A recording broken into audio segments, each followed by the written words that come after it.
So I already have my water on boiling.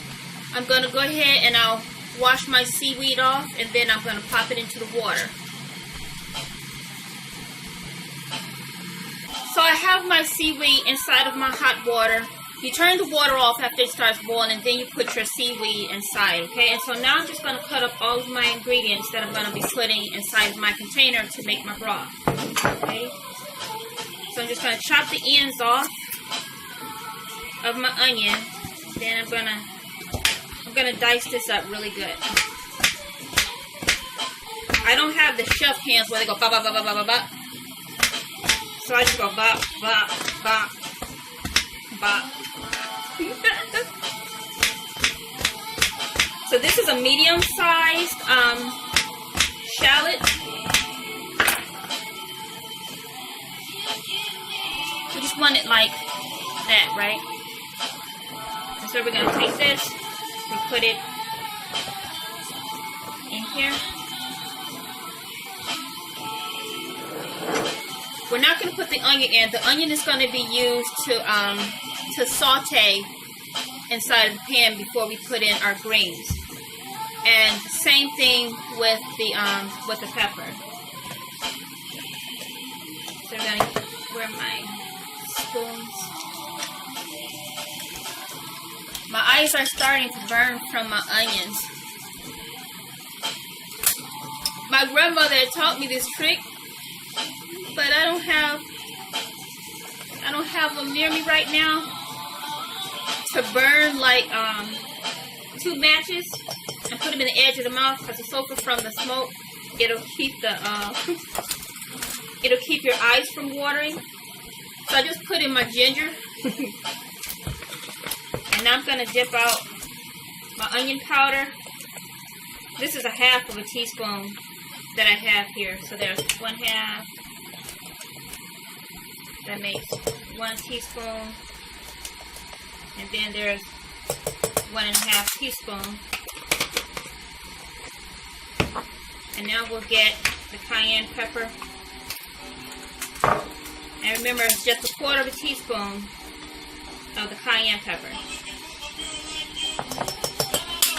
Alright, so I'm going to take all that and set it to the side. And then here's my sea salt. Half of a teaspoon, because that's my 1/4. Half a teaspoon of the sea salt. Pop it right in there. And let's set that to the side. Now we'll take our ginger, and all at once, like I said, it's just about 1/2 inch of it. I've already washed this off, and so now I'm just going to peel off the skin, and I'm going to dice this up. And this is going to go in for our broth as well.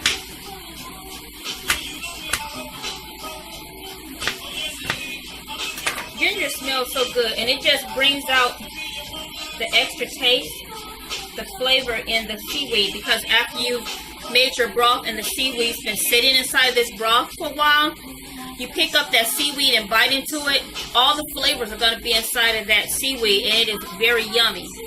But here's your ginger. So that goes in. Ready? And so now my seaweed's been sitting inside the pot for maybe about 10 minutes now. So now I'm just going to bring it over, and I'm going to pour it all in here. Ready? And so here's my pot with my 3 cups of hot water, and my seaweed is inside of here. So I'm just going to take my seaweed along with the water, and this is going to go into my jar. The water's not so hot that it's going to crack my jar at all. Alright? So we just take this, we're just going to take this whole little sheet here and just put it right down in. And then here's my second one.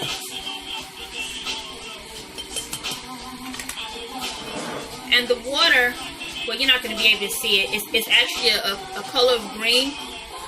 And you can smell the fumes of the seaweed here, but this is so not what it's going to smell like once you finish your broth up. So we're just going to pour that right over all of the ingredients.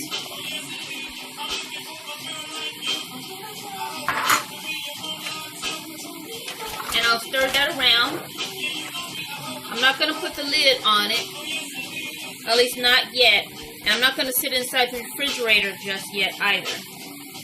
But honestly, because it's hot and we really want it hot, we don't really want this to be cold.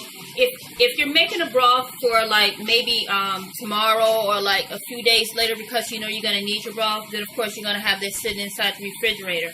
And the longer it sits, the stronger the broth is going to be and the yummier it's actually going to taste. But because this is hot, all the flavors is going to get around inside of this water. And more flavor is going to come out of this seaweed and go into this seaweed so that you can just take the seaweed and eat it yourself, eat it by itself. Or you can take the seaweed, chop it up once it's sat in here for a little, maybe about 30 minutes or so on your countertop with the lid off if you're using a glass jar. You'll take your seaweed out, you'll dice it up, cut it up kind of in slivers, and you can cook it along with your kale. So I'll have a recipe coming up later where I'll show you about cooking your seaweed, because I love to cook with seaweed. I love the different flavors. I have several different types of seaweed that I use, okay? So we're going to let that sit.